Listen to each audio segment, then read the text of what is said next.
Hello, everyone. I'm going to be presenting on my research proposal. As we know, the global population has increased significantly in the 21st century. Associated anthropogenic climate change and changes in land use have impacted river basins. These changes affect ecosystems and their services, together with linked societal systems. These issues are particularly complicated in transboundary river basins, as the site of change and that of impact may be in different countries. The Kubango-Kavango River Basin is a transboundary basin in the southern African countries of Angola, Namibia, and Botswana. Extreme bottom left figure.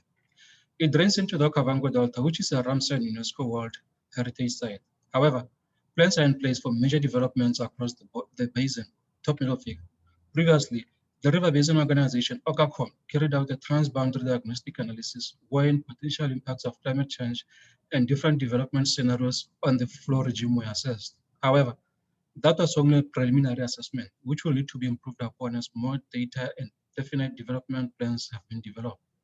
The proposed study will contribute to this by assessing potential impacts of climate change and changes in land use on the hydrologic system, with attention focused on the interactions between different drivers of change in the basin.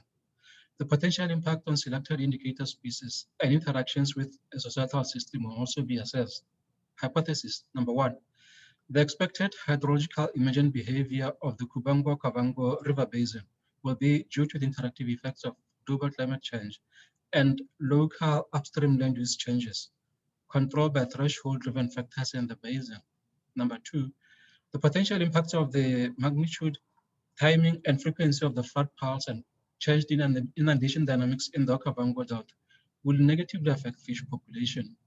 Number three, household controlled livestock management decision-making is an important core factor critical to the future of the Okavango Delta vegetation.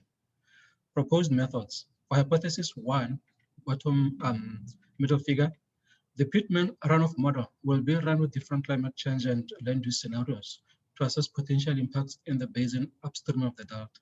Interactions between the different factors will be assessed using global sensitivity and uncertainty analysis.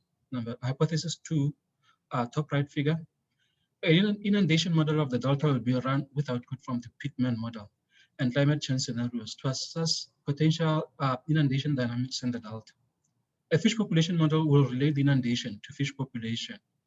Hypothesis three, middle right figure, an ecosystem model, savanna, will be used to model potential changes on terrestrial vegetation in the delta, while the agent-based model, decuma, will be used to model impacts of pastoralist decision-making in the delta. Expected results. The expected changes in land use together with climate change will change different aspects of the flow regime. In turn, fish populations will negatively be affected by altered inundation in the delta. Pastoralists will add onto the increased pressure on the vegetation in the Okavango Delta. Thank you.